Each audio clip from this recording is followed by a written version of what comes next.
Le Nouvel Esprit Public, Philippe Meyer, bonjour.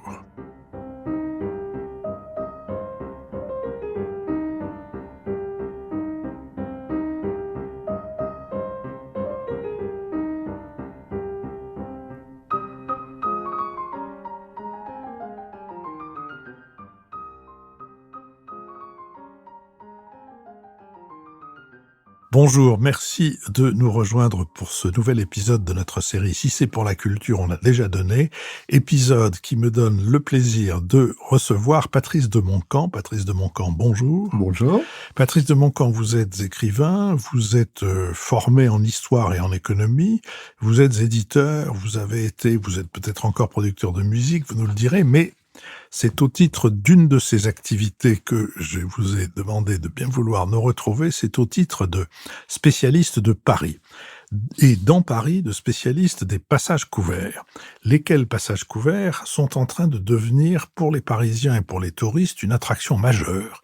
Je ne sais pas à quoi on peut les comparer dans une période récente, mais peut-être vous le savez. À quel moment vous avez senti que les gens se ruaient vers ces passages couverts dont on va dire où ils sont, qui ils sont, parce que beaucoup de nos auditeurs ne les connaissent pas encore. Alors très clairement, moi j'ai publié en 90 ou 91 un livre sur les passages couverts de Paris. Un livre très illustré. Oui, illustré, vraiment avec toute la littérature qui existait sur les passages, parce qu'il y a énormément de littérature au 19e siècle. Mais c'était vraiment comme ça. Les passages à l'époque étaient absolument déserts, morts. Galerie Colbert, qui appartient à l'Institut, l'ABN. Qui est dans le 2e arrondissement. Voilà. Je précise à chaque fois. Oui, pardon. Était un parking. Hein, les voitures stationnées. Galerie Vivienne, qui est le fleuron aujourd'hui des passages à Paris, avait une verrière qui était effondrée, et qui avait d'ailleurs tué un type en dessous. Et alors pourquoi j'ai jamais su exactement pourquoi j'avais fait ce bouquin. Voilà. Et quand j'ai amené ce livre, j'en étais très fier, je le trouvais très beau et tout. C'était Gallimard qui me diffusait dans les librairies. Et quand je lui ai amené, le type responsable de la diffusion Gallimard m'a regardé mon bouquin et m'a dit « Mais tu comptes intéresser quelqu'un avec ça ?» Je lui ai dit « Beaucoup de gens ne savent rien et tout. Moi, ça m'a plu, je me suis bien amusé. » Il me dit « Écoute, je vais t'en prendre 200, tu iras sans retour et tu me diras merci. » Parce que vraiment... Donc, il a pris quand même le bouquin et finalement, le premier mois, on a vendu 100 000. On était en tête de toutes les ventes, même les romanciers et tout étaient derrière nous. Donc, c'était la surprise. Alors, évidemment, tous les médias se sont précipités sur l'histoire. Et à partir de là, les gens commençaient à les fréquenter. Et en fait, ce livre, j'en suis à plus de 500 000. Ce qui est complètement inattendu. Alors, moi, je pense, la seule explication que je donne, c'est que c'est à une époque où la grande vogue des centres commerciaux, etc., commençait à se tasser un peu, et les Parisiens revenaient au commerce de proximité, en fait. Ils abandonnaient Paris 2, en fait, un peu de choses près. Voilà. Et je pense que c'est ça intriguait, et du coup, la vie dans les passages s'est réorganisée, en fait, et est devenue, alors, suivant les passages, parce qu'il y a des passages qui sont quand même encore franchement moribonds, mais tous les passages qui sont autour, en particulier du Palais Royal, dans le 2e. Et dans le 1er, parce que la galerie Vérodona, c'est dans le 1er. Exact. Et voilà, on s'est reparti comme ça. Alors, on va, si vous voulez bien, essayer de faire non pas un tour de tous ces passages, parce qu'il y en a eu énormément, y compris des tout petits, mais si on compte ceux qu'on peut encore voir et visiter, ceux qui existent encore et qu'on ne peut pas voir et visiter, parce que pour une raison ou pour une autre, ils sont fermés, et puis ceux qui ont existé, mais qui soit ont été détruits pour des opérations immobilières, soit détruits par des accidents, notamment par des incendies, on arrive à combien de passages Alors aujourd'hui, il en reste 16. Ouais. Les chroniqueurs de l'époque évoque 100 passages à Paris sous la monarchie de Juillet à peu près, qui est la grande période. Moi, très honnêtement, j'en ai identifié une 50aine, pas plus, en allant aux hypothèques, au Canada, enfin partout, dans les bouquins d'histoire et tout. Je pense qu'il y en avait véritablement une 50aine, pas du tout 100. Et aujourd'hui, il en reste 16. Le dernier qui a été détruit était un passage du Havre, qui est devenu un centre commercial, en fait, qui était le paradis des amoureux des trains, des petits trains, c'était à côté de Saint-Lazare. Mais maintenant, sur les 16, il y a vraiment ceux autour du Palais Royal qui vivent vraiment. Et puis, il y a rue Saint-Denis, il y a encore le Grand Cerf, le passage du Grand Cerf qui a une vraie activité. Sinon, en effet, il y en a 2-3 qui sont quasiment moribonds, quoi. Oui. Ces passages, donc, naissent sous Charles X? Ah non, Plutôt. avant. Avant, donc sous Louis XVIII. Oui, c'est vraiment intéressant d'ailleurs, parce que le passage est né au Palais Royal, dans les jardins du Palais Royal. Donc, le futur Philippe Égalité, qui est duc d'Orléans et qui est propriétaire des lieux, décide de construire 4 ailes autour du jardin de bâtiments pour faire des immeubles de rapport. Et puis, au bout de 3, il n'a plus de sous. La fondation de la 4e aile est déjà creusée. Et il y a un menuisier qui lui dit, écoutez, en attendant que vous retrouviez un peu de sous, là, on est en 1782-83.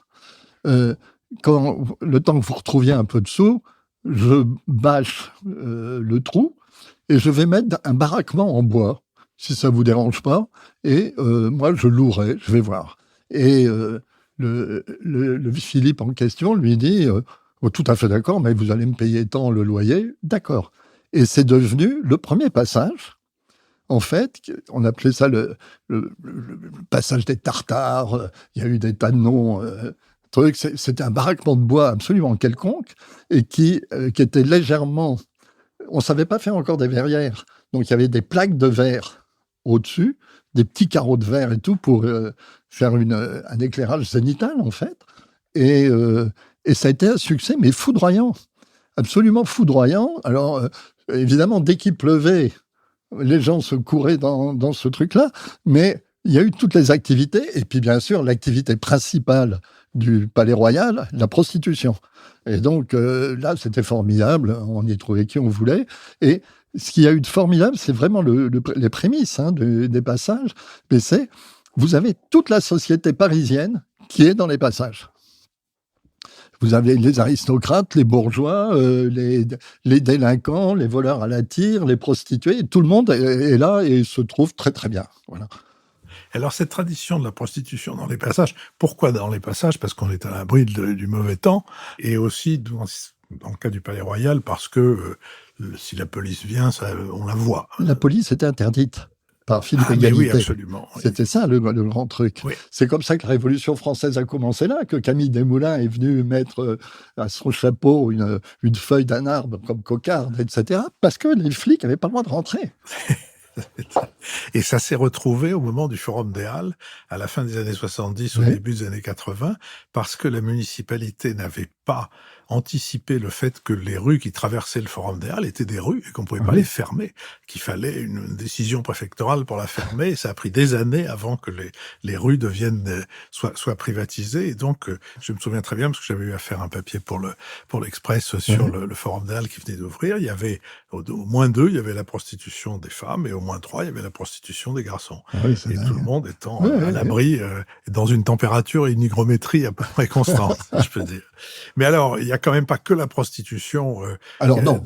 Puis d'abord, il y a des initiatives qui sont des initiatives purement commerçantes. Par exemple, la galerie Véro-Doda. Véro et Doda, ce sont deux commerçants, deux charcutiers, des bienfaiteurs de l'humanité, et qui sont chacun à un bout, je crois, de la galerie. Mais là, c'est vraiment édifié pour mettre le commerce à l'abri puis pour créer un... Alors, ça, c'est une idée qu'il faut un petit peu oublier. Un passage, c'est pas du tout l'idée du commerce, quoi qu'on en pense. C'est ce qu'on garde comme image. Un passage, c'est une promotion immobilière pour faire des logements. À l'époque, dans les fins du 19e siècle et fin du 18e et début du 20e, les rues, il y a peu de rues à Paris. Il y a très peu de rues. Donc, quand il y a un terrain qui se libère, à cette époque-là, ça va devenir une mode, on fait du logement. Un passage, vous avez les logements au-dessus, toujours. Et c'est ça qu'on cherche. Et on se dit, tiens, ça serait malin de faire un raccourci, un passage. Pour passer d'une rue à l'autre, ça fait un raccourci. Au lieu de faire des grands détours, on traversait l'îlot et on s'est dit, bon, puisque cet espace-là, on va se le rentabiliser, on va voir, on va mettre des commerces. Et ça a marché formidablement. Et ça, jusqu'en 1860 précisément, à Paris, on a construit des passages, on a développé des passages jusqu'à ce qu'ils deviennent en fait obsolètes, que leurs verrières qui frimaient dans les années 10, 15, 20 de 1800 étaient complètement dépassées par les grands magasins et par les gares. Voilà. Et est-ce qu'il y a des différences? D'abord, il y a eu des passages couverts dans d'autres pays que la France. Est-ce qu'il y a des différences entre les passages couverts britanniques, par exemple, et les passages couverts français? Alors absolument. Alors, le passage, c'est un phénomène purement parisien. C'est le duc d'Orléans, il l'a inventé sans le vouloir, et après, ça s'est développé. Ça s'est développé sous l'Empire, et donc il n'y avait pas d'étrangers. Les étrangers, on allait les chasser chez eux, mais ils ne venaient pas à Paris à cette époque-là. Et après Waterloo, à partir de 1815, 1816, les étrangers reviennent. Et ils reviennent où? Au Palais Royal. Parce que c'est le lieu magnifique, on appelait ça la capitale de l'Europe à l'époque. Il fallait être au Palais Royal, c'était le lieu formidable. Et il y a un premier étranger, le duc de Cavendish, qui était un Anglais, qui va venir à Paris et qui découvre d'une façon... Il est ébloui par le passage des Panoramas, qui reste le dernier plus ancien passage de Paris aujourd'hui. Et il y avait une couverture, alors on ne savait toujours pas faire les verrières tout en long, mais on faisait des grandes fenêtres quand même. Et si vous allez à Burlington Arcade, à Londres, vous voyez la copie de la verrière, fausse verrière, du passage des Panoramas. Parce que le duc de Cavendish a trouvé ça formidable comme idée et a demandé à son architecte d'aller voir le passage des Panoramas. Ils ont commencé à construire. Donc, à Londres, les deux premiers passages vont être construits en 1816-1817, en fait, dont le Burlington Arcade. Il y en avait un autre qui était le Royal Opera Arcade, qui a fermé l'année dernière. Bon, tristement, mais le coin était moins passant, évidemment, que le Burlington. Et donc, pourquoi le duc de Cavendish fait un passage et trouve l'idée formidable? Pas du tout pour une idée de commerce et d'habitation. Alors, sûrement pas d'habitation, parce qu'il en avait marre que les hooligans lui envoient des coquilles d'huîtres dès qu'il faisait la fête dans son territoire, chez lui. Et donc, il a trouvé que cette idée de verrière était formidable, il allait être protégé, et il recevait après ses amis, là, sur Burlington Arcade, et il a commencé à mettre quelques commerces comme ça, mais réservés à la couronne, uniquement. Voilà, c'était très chic. Donc, c'est la France qui a inspiré les passages couverts britanniques, et non pas le contraire, comme l'idée en est en général répandue.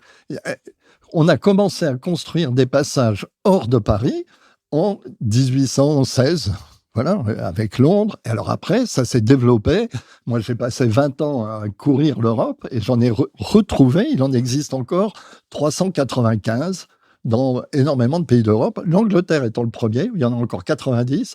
Mais l'Angleterre, faisant le principe du duc de Cavendish, il n'y a jamais d'habitation. Alors là, c'est plus un centre commercial. C'est une galerie marchande. C'est une galerie marchande, c'est exactement ça. Le principe du passage anglais. Et il y en a 90 encore, hein, dans toute l'Angleterre. Mais sinon, il y en a partout. Hein. Le plus grand passage au monde étant chez notre ami Poutine, à Moscou, le GUM, qui fait... il y a 2 km 400 d'allées. Oui, là, effectivement. Voilà. On est loin de la baraque à frites, si j'ose dire, du duc d'Orléans. Exactement. Et en France, il y a eu des petits. À Nantes, par exemple. Alors, à Nantes, il y en a un magnifique, le passage Pommeraye, qui est absolument superbe et tout, qui est un des plus beaux passages, qui copie la galerie Vivienne pour les motifs économiques, la gloire, la fortune, il y a tous les symboles de ça. Mais il est très beau, il y a un escalier absolument remarquable et tout. Il y a eu des films qui ont été tournés. Le cinéaste de Nantes, là, Jacques Demy en a fait 2 là-dedans. Et alors après, il y en a à Lyon. À Lyon, il est amusant parce que le premier studio photographique de photos en France a été là, dans ce passage. Sinon, bon, c'est un passage comme on en voit. Il reste, sont des passages, mis à part Pommeraye, sont des passages qui restent beaucoup sur le modèle des premiers passages parisiens. C'est des passages assez modestes, hein, finalement. Voilà. Alors, il y en a eu, je sais pas, il y en a une trentaine, hein, quand même, dans toute la France, avec des des niveaux de vie très, très, très, très différents. Alors, on va peut-être essayer d'explorer ça, mais dans une deuxième intervention, Patrice de Montcamp. Donc, merci et à plus tard pour la suite de l'histoire des passages couverts. Eh ben, merci.